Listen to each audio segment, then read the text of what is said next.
ಈ ಸಮಸ್ಯೆ 99% ಜನರಿಗೆ ಇರುತ್ತೆ, ಆದರೆ ಪರಿಹಾರ ಇದೆ. ಮಾನವನ ಮನಸ್ಸು ಓದಿನಲ್ಲಿ ಕಾನ್ಸಂಟ್ರೇಟ್ ಆಗುವುದಿಲ್ಲ ಅಂತ ನಾವೇ ಅಸಹ್ಯ ಪಟ್ಟುಕೊಳ್ಳುತ್ತೇವೆ. ಆದರೆ ಸೈಂಟಿಫಿಕ್ ಆಗಿ ನೋಡಿದರೆ ಮನಸ್ಸು ಒಂದೇ ಕೆಲಸಕ್ಕೆ ಕಾನ್ಸಂಟ್ರೇಟ್ ಆಗೋದು ಸುಲಭವಲ್ಲ. ಆದರೆ ಟ್ರೈನ್ ಮಾಡಿದರೆ ಮೈಂಡ್ ಮಿಷಿನ್ ಆಗಿ ಬಿಡುತ್ತದೆ. ಇಲ್ಲಿಯವರೆಗೂ ಯಾರು ನಿನಗೆ ಹೇಳಿದ್ದ ರಿಯಲ್ ಡೀಪ್ ವರ್ಕಿಂಗ್ ಟೆಕ್ನಿಕ್ಸನ್ನು ನಾನು ಹೇಳುತ್ತೇನೆ. ನಂಬರ್ 1, ಏಕೆ ಕಾನ್ಸಂಟ್ರೇಟ್ ಕಡಿಮೆ? ಮನಸ್ಸು ಓದಿನಲ್ಲಿ ನೆಲೆಸೋದಿಲ್ಲ ಅಂದರೆ 5 ದೊಡ್ಡ ರೀಸನ್ ಇರುತ್ತದೆ. 1, ತುಂಬ ಮೊಬೈಲ್ ಯೂಸ್ ಮಾಡುವುದು. ಹಾಗೆ ನಾವು ತಿಳಿದುಕೊಳ್ಳುವುದು ಸ್ಟಡಿ ಈಕ್ವಲ್ಸ್ ಪ್ರೆಷರ್ ಅಂತ. ಮತ್ತು ಡಿಸಿಪ್ಲಿನ್ ಇರುವುದಿಲ್ಲ. ಹಾಗೆ ನಮಗೆ ಗೋಲ್ ಕ್ಲಾರಿಟಿನೂ ನೀಟಾಗಿ ಇರುವುದಿಲ್ಲ. ಮತ್ತು ನಮ್ಮ ಬ್ರೈನ್ಗೆ ತುಂಬ ಆಯಾಸ ಆಗುತ್ತದೆ. How to keep mind in reading. Number 1, ಓದಲು ಕುಳಿತುಕೊಳ್ಳುವ ಮುಂಚೆ 5 ನಿಮಿಷ ಪ್ರಿಪರೇಷನ್ ಮಾಡಿ. ಮೈಂಡ್ಗೆ ಸಿಗ್ನಲ್ ಕೊಡೋದು ತುಂಬ ಮುಖ್ಯ. ಕುಳಿತು ಓದೋ ಮುಂಚೆ ನೀವು ಫೇಸ್ ವಾಶ್ ಮಾಡಿಕೊಳ್ಳಿ ಮತ್ತು ತುಂಬ ಆಳವಾದ ಉಸಿರಾಟವನ್ನು ತೆಗೆದುಕೊಳ್ಳಿ. ಮತ್ತು ನೀವು ಓದುವ ಟೇಬಲನ್ನು ಕ್ಲೀನ್ ಮಾಡಿಕೊಳ್ಳಿ ಮತ್ತು ಬುಕ್ ಓಪನ್ ಮಾಡಿ 2 ನಿಮಿಷ ಸೈಲೆಂಟಾಗಿ ಕುಳಿತುಕೊಳ್ಳಿ. ಈ 5 minutes ritual brain shift from random mood to study mood ಮಾಡುತ್ತದೆ. ನಿಮ್ಮ ಮೈಂಡ್ ಪ್ರೋಗ್ರಾಮ್ ಆಗುತ್ತದೆ. 2ನೇ ಮೆಥಡ್, ಇದು ತುಂಬ ಮೋಸ್ಟ್ ಪವರ್ಫುಲ್ ಟೆಕ್ನಿಕ್. 20 ನಿಮಿಷ ಈಕ್ವಲ್ಸ್ ಫುಲ್ ಫೋಕಸ್. ನೀವು ಫೋನನ್ನು ಉಪಯೋಗಿಸದೆ ಮತ್ತು ಅತ್ತೆ ಇತ್ತ ನೋಡದೆ ನೀವು ಮೂಮೆಂಟಾಗಿ ಕುಳಿತುಕೊಳ್ಳಿ. 5 ನಿಮಿಷ ಬ್ರೇಕ್ ತೆಗೆದುಕೊಳ್ಳಿ. ವಾಕ್, ವಾಟರ್, ಡೀಪ್ ಬ್ರೀತನ್ನು ಮಾಡಿ. ತಿರ್ಗಾ 20 ನಿಮಿಷ ಹಾಗೆ ಓದುವುದು. ಬ್ರೈನ್ 20 ನಿಮಿಷ ಕಂಟಿನ್ಯೂಯಸ್ಲಿ ಫೋಕಸ್ ಇಟ್ಟುಕೊಳ್ಳಬಹುದು. ಇದನ್ನು 3 ರಿಂದ 4 ಟೈಮ್ಸ್ ಮಾಡಿದರೆ 2 ಅವರ್ ಓದಿದಂತೆ ಆಗುತ್ತದೆ.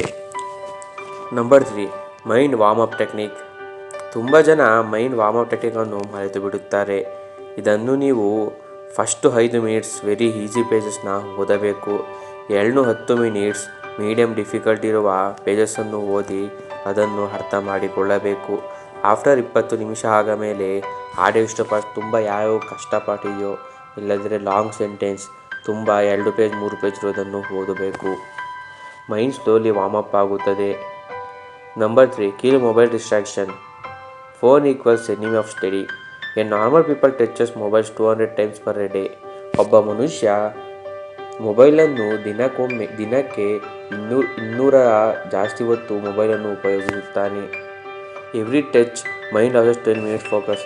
ನೀವು ಪ್ರತಿ ಬಾರಿ ಮುಟ್ಟಿದಾಗ ನಿಮ್ಮ ಮೆದುಳು 10 ಮಿನಿಟ್ಸ್ ಫೋಕಸನ್ನು ಕಳೆದುಕೊಳ್ಳುತ್ತದೆ. ರೂಲ್, ನಿಮ್ಮ ಮೊಬೈಲನ್ನು ಬೇರೆ ರೂಮಲ್ಲಿ ಅಥವಾ ಎಲ್ಲಾರ ಬಚ್ಚಿಡುವುದು ಮತ್ತು ಅದನ್ನು ಫ್ಲೈಟ್ ಮೋಡ್ಗೆ ಹಾಕಿಕೊಳ್ಳುವುದು. ನಿಮ್ಮ ಕುಳಿತುಕೊಳ್ಳುವ ಜಾಗದಲ್ಲಿ ನೀವು ಮೊಬೈಲ್ ಚಾರ್ಜರ್ ಇರುವ ಕೇಬಲನ್ನು ಡಿಸ್ಕನೆಕ್ಟ್ ಮಾಡುವುದು ಮತ್ತು ನೋಟಿಫಿಕೇಷನ್ಗಳನ್ನು ಆಫ್ ಮಾಡುವುದು. ಆವಾಗ ನಿಮ್ಮ ಮೈಂಡು ತುಂಬ ಕಾಮ್ ಆಗಿರುತ್ತೆ ಮತ್ತು ಓದುವುದಕ್ಕೂ ತುಂಬ ಒಳ್ಳೆಯದಾಗುತ್ತದೆ. ಮತ್ತು ಸ್ಟಡಿ ಸ್ಪಾಟ್ನ ಫಿಕ್ಸ್ ಮಾಡುವುದು. ಪ್ರತಿದಿನ ಓದು ಸ್ಥಳ ಬದಲಾಯಿಸಿದರೆ ಮೈಂಡ್ ಕನ್ಫ್ಯೂಸ್ ಆಗುತ್ತದೆ. But one fixed place brain associate ಆಗಿರುತ್ತದೆ. ನೀವು ಒಂದೇ ಜಾಗದಲ್ಲಿ ಓದಬೇಕು. ರೀಡಿಂಗ್ ಟೈಮ್ ಫಿಕ್ಸ್ ಮಾಡಿಕೊಳ್ಳಿ. ಯಾವಾಗ ಬೇಕಾದರೂ ಓದ್ತೀನಿ ಅಂತ ಓದಬೇಡಿ. ಕರೆಕ್ಟಾಗಿ ಸಂಜೆ 6 ರಿಂದ 8 ಗಂಟೆ ಓದುತ್ತೇನೆ ಎಂಬ ಟೈಮ್ ಫಿಕ್ಸನ್ನು ಮಾಡಿಕೊಳ್ಳಿ. ಇಲ್ಲ ಬೆಳಗ್ಗೆ 4 ಗಂಟೆಯಿಂದ 6 ಗಂಟೆವರೆಗೂ ಓದಿಕೊಳ್ಳುತ್ತೇನೆ ಎಂಬ ಮೈಂಡನ್ನು ಫಿಕ್ಸ್ ಮಾಡಿಕೊಳ್ಳಿ. ಆವಾಗ ಏಕೆಂದರೆ ನಿಮ್ಮ ಮೈಂಡ್ ತುಂಬ ಫೋಕಸ್ ಆಗಿ ಮತ್ತು ಬೆಸ್ಟ್ ಕಾಮ್ ಆಗಿರುತ್ತದೆ. ನೋಟ್ಸ್ನ ರೈಟಿಂಗ್ ಮಾಡಿ. ಬರೀ ಓದುವುದರಾದರೆ ನಿಮ್ಮ ಮೆದುಳಿನಲ್ಲಿ 30% ಮಾತ್ರ ಇರುತ್ತದೆ. ಓದುವುದು ಅಲ್ಲದೆ ಬರೆಯುವುದನ್ನು ಮಾಡಿದರೆ ನಿಮ್ಮ ಮೆದುಳಿನಲ್ಲಿ 70% ಮೆಮೊರಿ ಇರುತ್ತದೆ. ಮತ್ತು ನೀವು ಓದುವುದು ಬರೆಯುವುದಲ್ಲದೆ ನಿಮ್ಮ ಪಾಡಿಗೆ ನೀವೇ ಅದನ್ನು ಎಕ್ಸ್ಪ್ಲೈನ್ ಮಾಡಿಕೊಂಡರೆ ನಿಮ್ಮ 90% ಮೆದುಳಿಗೆ ಅದು ತಲುಪುತ್ತದೆ. ನೀವು ಓದಬೇಕಾದರೆ ನಿಮಗೆ ಇನ್ಸ್ಟಾಗ್ರಾಮ್ ರೀಲ್ಸ್ ನೆನಪಾಗುತ್ತದೆ ಮತ್ತು ಯಾವ್ದಾರ ಹಳೆಯ ಜಗಳ ನೆನಪಾಗುತ್ತದೆ ಮತ್ತು ಏನೇನೋ ಇಮ್ಯಾಜಿನೇಷನ್ಗೆ ಹೋಗುತ್ತೀರಿ ಮತ್ತು ಸಾಂಗ್ಸ್ ಕೇಳಬೇಕು ಅನಿಸುತ್ತದೆ ಮತ್ತು ಹಳೆಯ ನೆನಪುಗಳು ನಿಮಗೆ ನೆನಪಾಗುತ್ತದೆ. ಇದರ ಜೊತೆ ನೀವು ನಿಮ್ಮ ತಲೆಗೆ ನಿಮ್ಮ ಮೈಂಡ್ಗೆ ಹೇಳಿ ಸಾಕು, just tell yourself it's okay back to reading. ನೀವು ಇದನ್ನು ಹೇಳಿ ನಿಮ್ಮ ಓದುವುದನ್ನು ಪುನಃ ಪ್ರಾರಂಭಿಸಿ. ಈ 40 ಮಿನಿಟ್ಸ್ ಓದಿದ ಮೇಲೆ 10 ಮಿನಿಟ್ಸ್ ಯೂಟ್ಯೂಬ್. ಈ ಚಾಪ್ಟರ್ ಮುಗಿದ ಮೇಲೆ ಫೇವ್ರೆಟ್ ಫುಡ್. ರೀಡಿಂಗ್ ಕಂಪ್ಲೀಟ್ ಆದ ಮೇಲೆ 10 ನಿಮಿಷ ಗೇಮ್ ಆಡಿ.